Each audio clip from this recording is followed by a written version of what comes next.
ఈ నెల 21న భారత ప్రభుత్వం ప్రతిష్టాత్మకంగా నిర్వహించనున్న అంతర్జాతీయ యోగా దినోత్సవాన్ని పురస్కరించుకుని పిఠాపురంలో గల సూర్యరాయ విద్యానంద గ్రంథాలయంలో రాష్ట్రీయ స్వయం సేవక్ సంఘ్ ఆధ్వర్యంలో యోగా అభ్యసన కార్యక్రమాన్ని నిర్వహించనున్నామని ఆర్ఎస్ఎస్ పిఠాపురం శాఖ సత్య రామచంద్రరావు తెలిపారు. పిఠాపురంలో నిర్వహించిన మీడియా సమావేశంలో ఆయన మాట్లాడుతూ యోగా దినోత్సవం కార్యక్రమాలను విజయవంతం చేయాలని పిలుపునిచ్చారు. ఈ సందర్భంగా యోగా కార్యక్రమాల కరపత్రాలను ఆయన ఆవిష్కరించారు.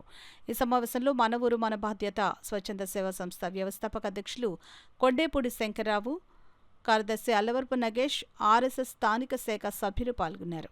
పవిత్రమైనటువంటి రోజుగా జూన్ 21వ తేదీన ప్రపంచమంతా యోగా దినోత్సవం జరుపుకునేటువంటి రోజుగా చెప్పినటువంటి ఘనత మన భారతదేశానికి వని తెచ్చింది.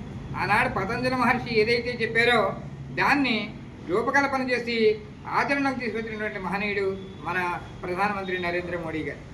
మరొక విషయం ఏంటంటే, మోడీ గారు ప్రధానమంత్రిగా అయినప్పుడు అనేక చోట్ల నుంచి ఎక్కడెక్కడో ఏదో రాష్ట్రంలో చేయడం అనేటువంటిది మనం వింటూనే ఉన్నాం.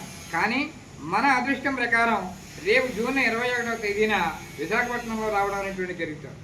కాబట్టి ప్రధానమంత్రి గారే స్వయంగా వచ్చి యోగా చేస్తున్నటువంటి సందర్భంలో మనం కూడా మన కార్యక్రమంలో ఈ కార్యక్రమంలో కూడా తప్పనిసరిగా పాల్గొవాలని కోరుకుంటూ, మన పిఠాపురంలో ఎవరికైతే ఎక్కడైనా ఉన్నటువంటి అవకాశం లేకపోతే అవకాశం ఉన్న చోట ప్రతి వారు పాల్గొవాలి.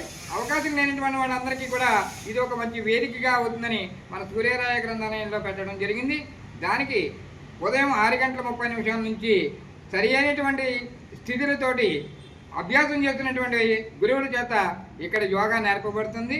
ఆ రోజున అందరం కూడా కలిసి మెలిసి యోగా విద్యను మనం ఆహ్వానిద్దాం. మీకందరికీ కూడా ప్రత్యేకమైనటువంటి ఇదే మా ఆహ్వానం చెప్తున్నాం.